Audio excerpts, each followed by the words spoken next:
Assalamualaikum warahmatullahi wabarakatuh. Bertemu lagi dengan saya Dewi Nurlaksmi Astuti Ningtyas yang sehari-hari mengajar di SDN 4 Menyuringin, Kecamatan Singorojo, Kabupaten Kendal. Saya adalah salah satu calon guru penggerak Angkatan 9 dari Balai Besar Guru Penggerak Provinsi Jawa Tengah. Pada kesempatan kali ini, saya akan menyampaikan tentang kesimpulan dan juga refleksi dari pemikiran Ki Hajar Dewantoro mengenai filosofis pendidikan nasional. Nah, bagaimana kesimpulan dari modul ini? Mari kita simak bersama-sama. Setelah saya mengikuti kegiatan eksplorasi dan juga diskusi bersama dengan rekan-rekan mengenai konsep pemikiran dari Ki Hajar Dewantoro tentang filosofi pendidikan nasional, kami bisa menarik beberapa kesimpulan. Yang pertama adalah Ki Hajar Dewantoro membedakan antara pengajaran dan pendidikan dalam pemahaman arti dan tujuan pendidikan. Pengajaran adalah bagian dari pendidikan. Pengajaran itu adalah mentransfer ilmu, sedangkan pendidikan mencangkup seluruh aspek. Kesimpulan yang kedua, Ki Hajar Dewantoro menegaskan pendidikan mengarahkan anak ke keselamatan dan juga kebahagiaan. Pendidik diibaratkan sebagai petani padi, hanya bisa memandu kebebasan anak, memperkuat kodrat lewat pengaruh sosiokultural, mengajarkan tanggung jawab sosial, serta bijak dalam menghadapi perubahan. Kesimpulan selanjutnya adalah Ki Hajar Dewantoro mengelaborasi pendidikan terkait kodrat alam dan juga kodrat zaman sebagai berikut.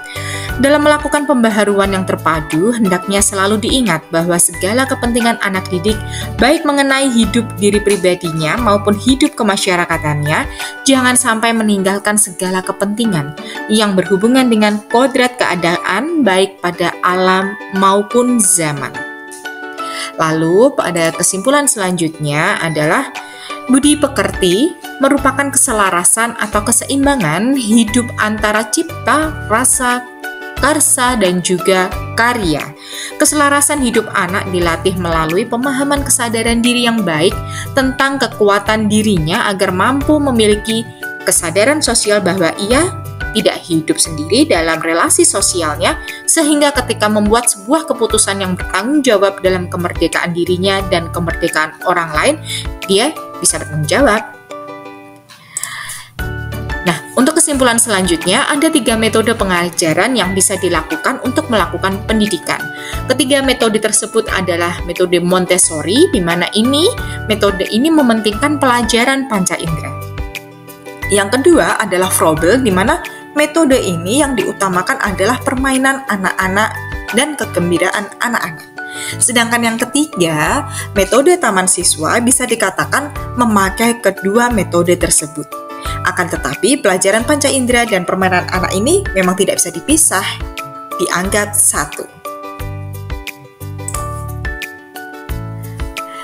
Setelah saya mempelajari modul tersebut dan saya bisa mengambil kesimpulan, ada beberapa pertanyaan refleksi yang harus saya jawab agar kedepannya saya bisa menjadi guru yang lebih profesional.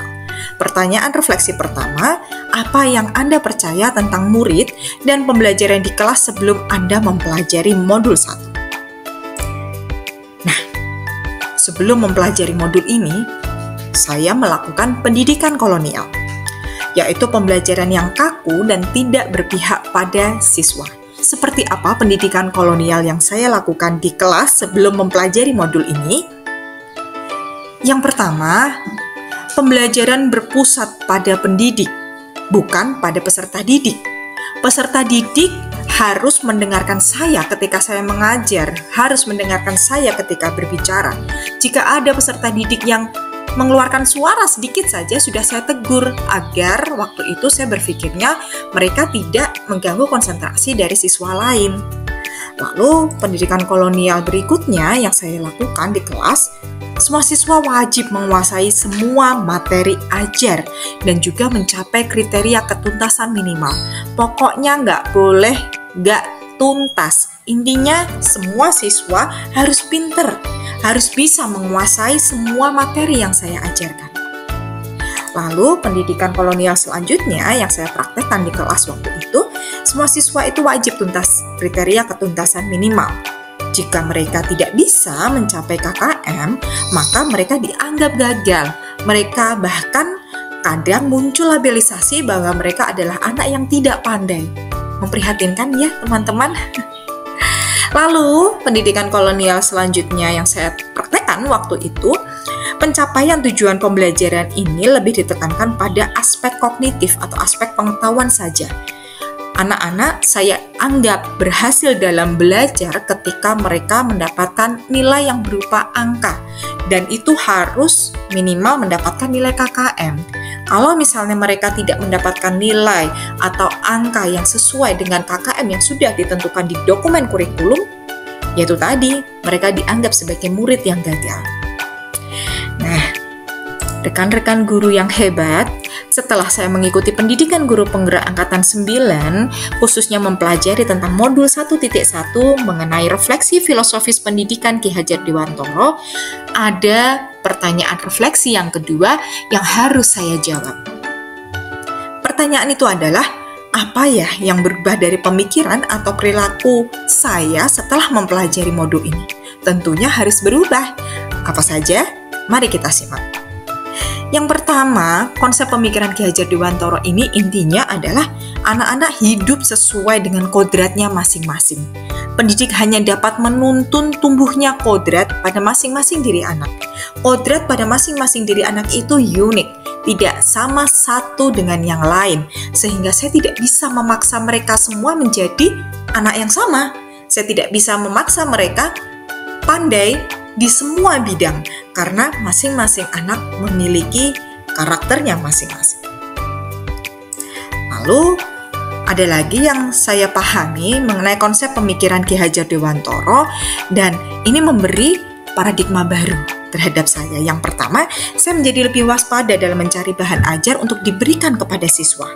Segala sumber ajar yang saya dapatkan, baik itu dari media sosial ataupun dari mana saja, akan saya sesuaikan dengan nilai-nilai kebudayaan bangsa Indonesia dan nilai-nilai Pancasila.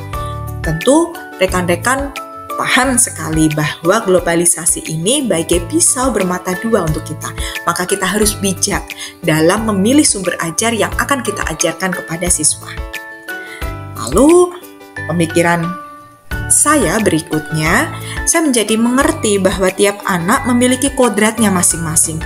Saya tidak bisa memaksakan seorang anak untuk menguasai materi ajar yang tidak dia kuasai, sesuai dengan pemikiran dari Ki Hajar Dewantoro mengenai petani padi. Petani padi tidak bisa memaksa padi menjadi jagung, begitu juga sebaliknya. Nah, ini yang berubah pemikiran saya.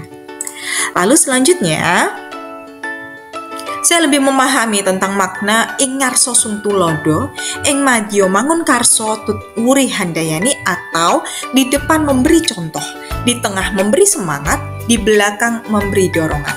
Jika saya ingin merubah paradigma pembelajaran khususnya di kurikulum Merdeka, maka saya harus menerapkan makna-makna ini. Saya menjadi teladan, saya memberi semangat di tengah, dan saya juga memberi dorongan untuk mereka. Selanjutnya, saya memahami tugas saya sebagai seorang guru itu hanyalah menuntun tumbuh kembangnya siswa sesuai kodratnya masing-masing, agar mereka bisa mencapai kebahagiaan dan keselamatan setinggi-tingginya, baik sebagai makhluk individu maupun makhluk sosial. Nah, mereka berhak untuk bahagia, mereka berhak untuk merasakan pembelajaran yang mereka senangi, bukan yang saya senangi. Lalu yang terakhir, pembelajaran itu harus menyenangkan dan berpihak pada siswa. Hal ini bertujuan agar mereka merasa diakui dan dihargai, sehingga mereka merasakan pembelajaran yang lebih bermakna. Dan tentunya ini akan membawa dampak positif terhadap hasil belajar mereka, sesuai dengan kodratnya mereka masing-masing. Lalu setelah pemahaman saya banyak yang berubah, ada pertanyaan refleksi ketiga yang harus saya jawab dan harus saya lakukan. Apa sih yang dapat segera saya lakukan, saya terapkan lebih baik di kelas agar kelas saya mencerminkan pemikiran-pemikiran dari Ki Hajar Dewantoro. Dari beberapa macam kesimpulan yang saya ambil, ada satu yang ingin saya terapkan terlebih dahulu di kelas saya, yaitu pembelajaran itu harus menyenangkan. Pembelajaran itu harus menuntun semua kodrat anak, di mana masing-masing kodrat anak ini unik. Mereka memiliki karakter masing-masing. Untuk itu, di kelas saya ingin menerapkan suatu pembelajaran di mana yaitu tadi berpihak pada murid dan tentunya menyenangkan. Nah, saya membuat sebuah model pembelajaran di mana saya menyebutnya study post rotation. Nah, di sini saya ingin membuat 3 pos di mana masing-masing pos ini menyediakan media ajar yang berbeda-beda. Sekaligus saya memfasilitasi semua gaya belajar anak, yaitu audio, visual, dan juga kinestetik, agar mereka semua merasakan, agar mereka semua merasa terfasilitasi, agar mereka semua bisa kita selenggarakan pembelajaran sesuai dengan karakternya mereka masing-masing. Nah, anak-anak nanti akan bergantian dalam kelompoknya untuk merasakan pembelajaran di masing-masing pos. Nah, di sini saya bisa menjadi seorang guru yang menuntun pembelajaran yang menyenangkan untuk mereka. Saya menuntun tumbuh kembangnya mereka untuk kenali dan juga mereka bisa memahami diri sendiri. Gaya belajar apa yang mereka inginkan, gaya belajar apa yang sesuai dengan passion mereka. Nah, dari model pembelajaran ini saya rasa saya bisa untuk menerapkan pemikiran-pemikiran dari Ki Hajar Dewantoro. Semoga kita sebagai rekan-rekan pendidik bisa saling bersinergi membangun pembelajaran yang mendukung kurikulum merdeka dan memerdekakan pembelajaran. Salam merdeka belajar untuk rekan-rekan guru yang hebat se-Indonesia. Sekian pemaparan dari saya, sekian penyampaian refleksi dan juga kesimpulan pembelajaran di modul 1.1. Semoga bisa menginspirasi kita semua. Terima kasih dan sampai jumpa di kesempatan yang berikutnya. Wassalamualaikum warahmatullahi wabarakatuh.